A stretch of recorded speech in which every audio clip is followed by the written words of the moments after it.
नमस्कार मित्रांनो, कमळी या मालिकेच्या आजच्या भागामध्ये अगदी मनपूर्वक मी तुमचं स्वागत करते। आजच्या भागामध्ये आता नयनतारा ऋषीला जेव्हा घरी आल्यानंतर खूपच रागवते।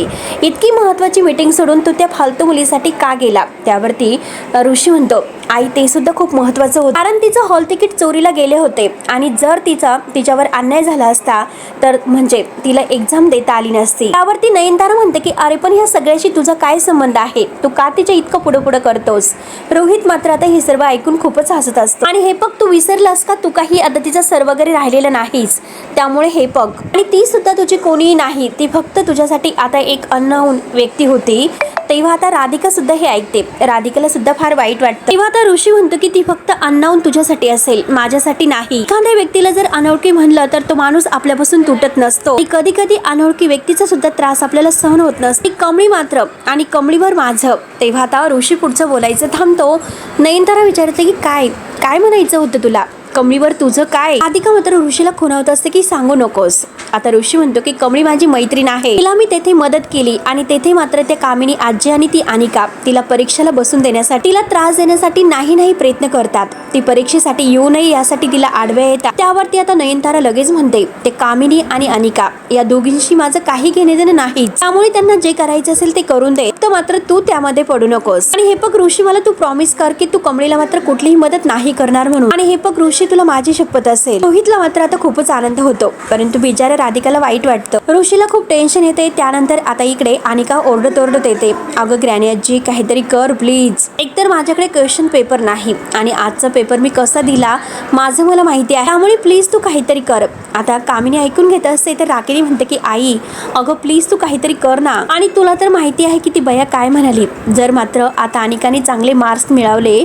तरच मात्र ती प्रॉपर्टी अनिकाच्या नावावर करणार आहे, तर मात्र सगळं काही ठणठण गोपाळेल। कामिनी हसून म्हणते की अगं बेटा अनिका तू काही काळजी करू नकोस, कळलं ना तुला आता, डोंट वरी, कारण उद्या तुला उत्तर पत्रिकेसोबत प्रश्नांची आता उत्तर सुद्धा मिळणार आहे, त्यामुळे डोंट वरी। अनिका तर खूपच खुश होते आणि विचारते की पण त्या कमळीचं काय। तर आता कामिनी म्हणते की कमळीला मात्र उद्या कॉलेजमधून ब्लॅक लिस्ट मध्ये टाकले जाईल। रागिनी विचारते की अगं पण कसं शक्य होणार आहे हे। तेव्हा कामिनी लगेच आपल्या पांढऱ्या पट्ट्याच्या केसावरून हात फिरवते। त्यानंतर मात्र आता सकाळ होते, सगळे मुलं आता पेपरसाठी क्लासमध्ये जमलेले आहेत आणि सगळ्यांना क्वेश्चन पेपर दिलेले आहेत। तेव्हा आता सगळेजण पेपर लिहिण्यामध्ये मग्न आहेत। अनिकाचं सारखं लक्ष कमळीकडे असतं। अनिका आता मुद्दा म्हणते की मॅम सप्लिमेंट। आता सगळेजण मात्र अनिकाकडे पाहतात। मॅडमने आता सप्लिमेंट देण्याऐवजी आता त्यामध्ये उत्तर जी काही आहे तर ते उत्तराची सप्लिमेंट दिलेली असते आणि अनिका ते पाहून लिहित असते। कमळीचं लक्ष जातं। कमळी लगेच आता रागाने उठते, सगळ्यांच्या समोर विचारते की अनिका तुझं काय चाललेलं आहे। अनिका घाबरते आणि मॅडम सुद्धा खूप घाबरतात। अनिका म्हणते की मी माझा पेपर लिहित आहे, तू सुद्धा तुझा पेपर लिही जा। तेव्हा आता लगेच अनिका मॅडम ओरडते, तर मॅडम म्हणतात की कमळी हे फक्त तू तुझ्या जागेवर जाऊन बस आणि तुझं काम कर। तर कमळी म्हणते की मॅडम मी माझं कामच करत होतो, तुम्ही मात्र तुमचं काम करत नाही म्हणून मला हे सर्व करावं लागतं। मी आता रागाने अनिकाच्या हातातील पेपर हिसकावून घेते। अनिका म्हणते की तू जा तुझं काम कर, कशाला मध्ये करते। मी मात्र अनिकाचा पेपर हिसकावून घेते, तर अनिका रागाने ओरडते कमळी माझा पेपर सोड।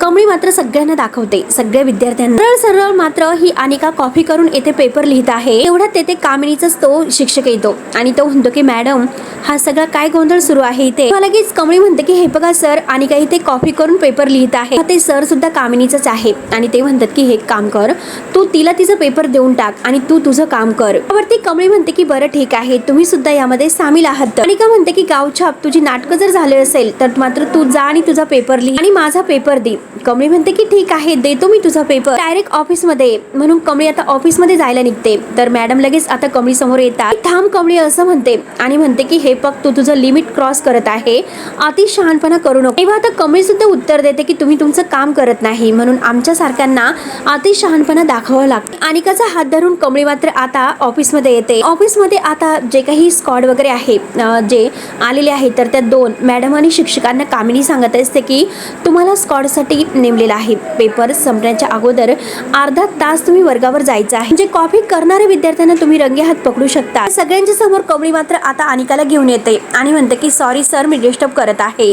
नेहमी कमळी मोहिते ही अनिका ही स्पेशल कॉफी करत होती आणि हे सगळं काही ती मात्र त्या अधिकाऱ्यांच्या हातामध्ये देते. तेवढाच लगेच रागिनी कमळीवर ओरडते की कमळे, माझ्या मुलीवर खोटे आरोप आणायचे नाही, तुला सांगून ठेवते. कमळी मात्र रागिनीला सुद्धा घाबरत नाही. म्हणते की मी उगाच तुमच्या मुलीवर आरोप करत नाही, तर पुरावा घेऊन आलेले आहे, बघा तुम्ही तो पुरावा बघा. आता अनिका खोटं बोलते. अनिका म्हणते की मी नाही तर कमळी कॉफी करत होती. आता कमळी म्हणते की अगं का खोटं बोलतेस. कामिनी लगेच आता पलटी मारते आणि म्हणते की सर, तुम्ही बघितलंच कॉफी कोणाच्या हातात होत्या, हिच्या हातामध्ये होत्या. कॉफी सुद्धा हिच्याच असणार. आता मॅडम विचारतात की कमळी, ह्या कॉफी तुझ्याकडे आल्याच कशा. कमळी म्हणते की मॅडम, अहो हिच्याकडून घेतल्या आणि मी तुम्हाला इथे दाखवण्यासाठी घेऊन आले, माझ्या कॉफ्या नाहीत. रागिनी म्हणते की अगं काय खोटं बोलशील, काय गरज होती तुला काढून घेण्याची, क्लासरूम मध्ये प्रोफेसर होते, हो की नाही आई. कामिनी लगेच म्हणते की हो, आणि ते मॅडम सुद्धा आता खोटं बोलते, या सगळ्या कॉफ्या कमळीच्या आहे असं म्हणते. कमळीला फारच राग येतो आणि रागाने ती मॅडमकडे सुद्धा पाहते. पकडणार होते त्या कॉफी, परंतु मी तिने लगेच अनिकाच्या बेंचवर फेकून दिल्यात. आता कमळी मॅडमला म्हणते की अहो तुम्ही कशासाठी खोटं बोलतात.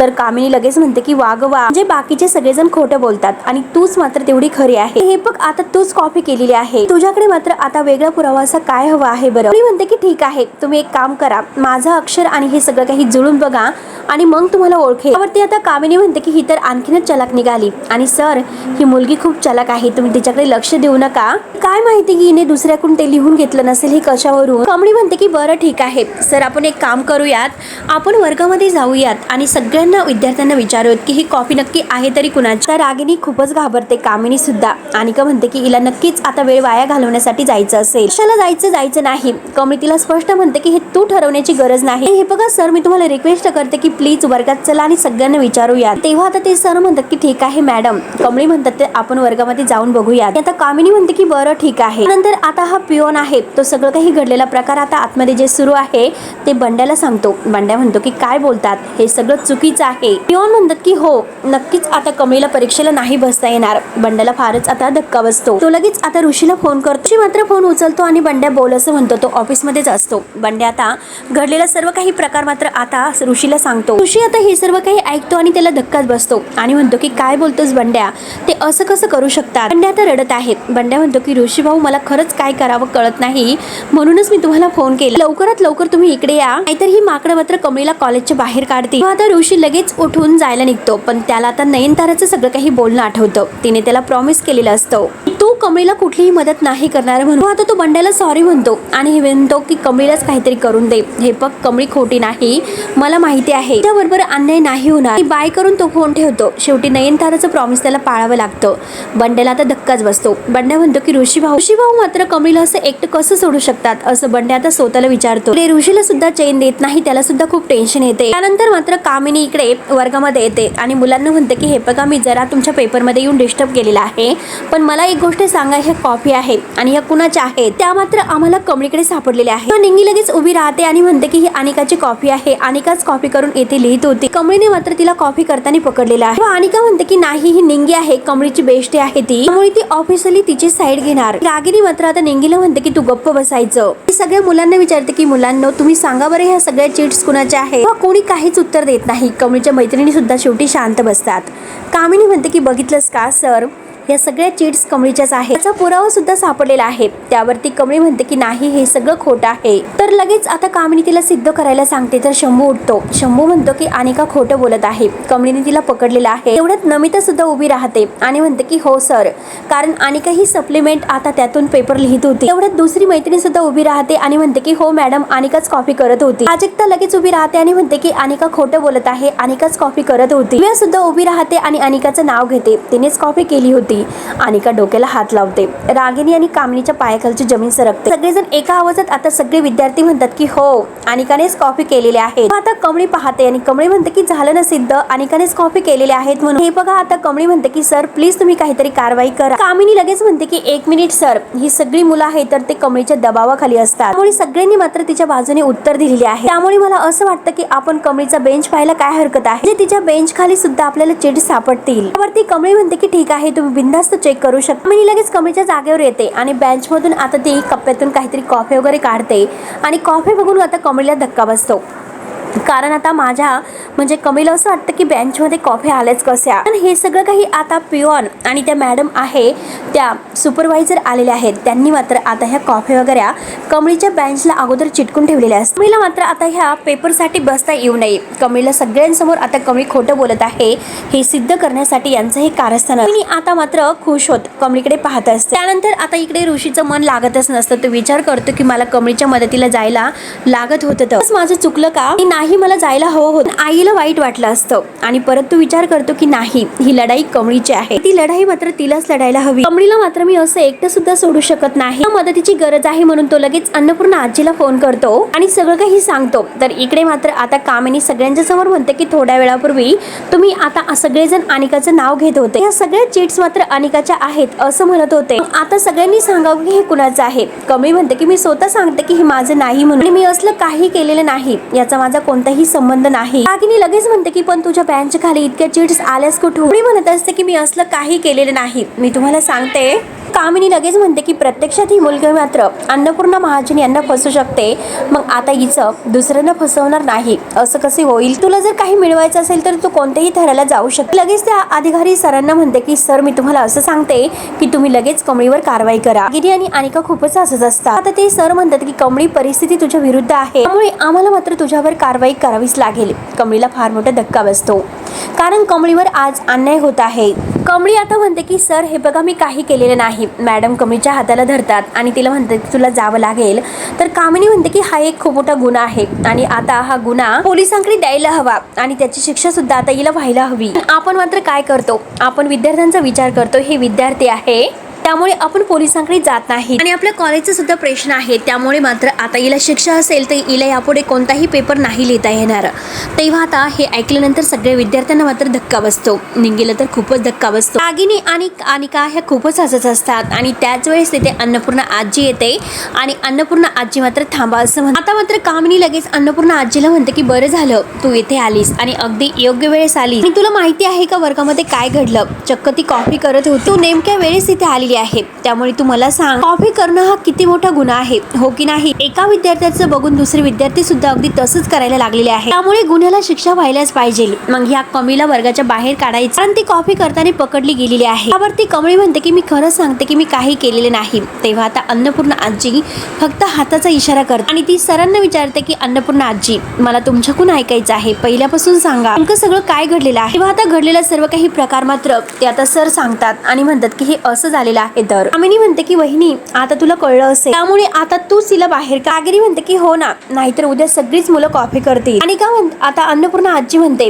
रागिनी कामिनी मला सगळं काही कळलेलं आहे, तुम्हाला मात्र नीट कळालेलं दिसत नाही. विद्यार्थ्यांनी सांगितलेलं आहे की या मुलीला मिळालेली जी चिठ्ठी आहे तर ती मात्र अनिकाची आहे आणि त्यानंतर मात्र तुम्हाला हिच्या बाकाखाली चिठ्ठ्या मिळाल्या, त्यामुळे दोघेही दोषी आहेत आणि त्या दोघींना सुद्धा वर्गाच्या बाहेर काढा. आता अनिका म्हणते की काय आजी अगं तू काय बोलतेस? रागिनी म्हणते की अहो आई तुम्ही काय बोलतात? तर लगेच आता ही अन्नपूर्णा आजी म्हणते की अनिका एक गोष्ट लक्षात ठेव, मी इथे तुझी आजी वगैरे काहीच नाही, या संस्थेची अध्यक्ष आहे, कळलं तुला? कामिनी म्हणते की हा सरासर मात्र अनिकावर अन्याय होत आहे.